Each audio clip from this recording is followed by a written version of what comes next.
I leave for Victoria in a few days. People often ask me what goes into preparing for a month's stay, but honestly, packing is only about 20% of it.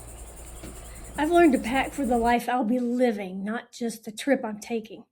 And I like to leave my home the way I like to find it when I come back, clean and comfortable and ready for me.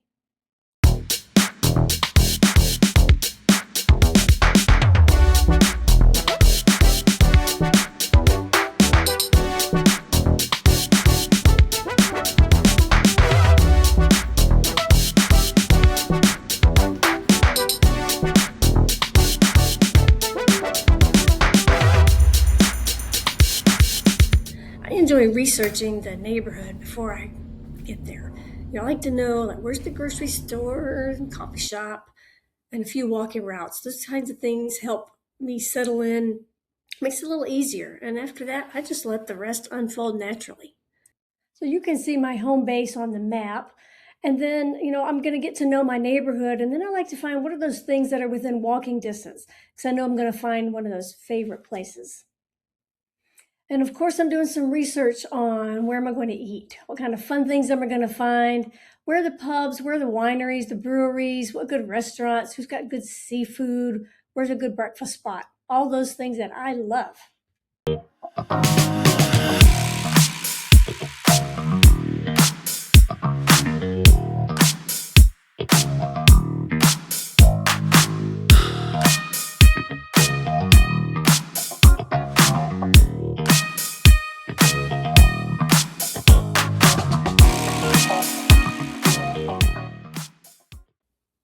So if you're traveling with a partner, give each other that one last travel check, that quiz. You probably already do this, where you're asking each other, you got your phone, you have your wallet, got your passport, cash, cards, glasses, sunglasses. And if you're traveling solo, you ask yourself those same questions out loud because you know you've already got 1,000 sticky notes around the house. It sounds silly, but it does save you time from having to turn around halfway to the airport or getting out of an Uber and you might have left some things behind.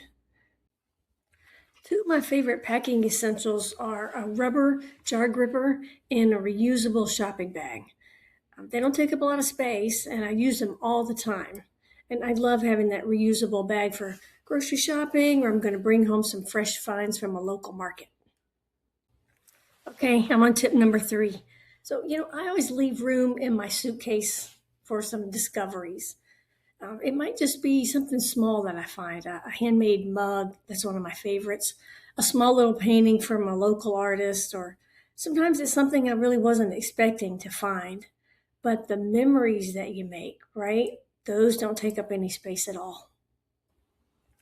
Last bonus tip, find a place that you really want to return to. You're here, it's slow travel. You don't have to rush to all the places. You find one that you really like and go back. Maybe it's a great happy hour spot, cozy coffee shop, like a fun trivia night. And when you become a familiar face, those conversations happen naturally. And that's often when a place starts to feel like home. I took care of everything back home. Now comes my favorite part, getting to know this place one walk at a time.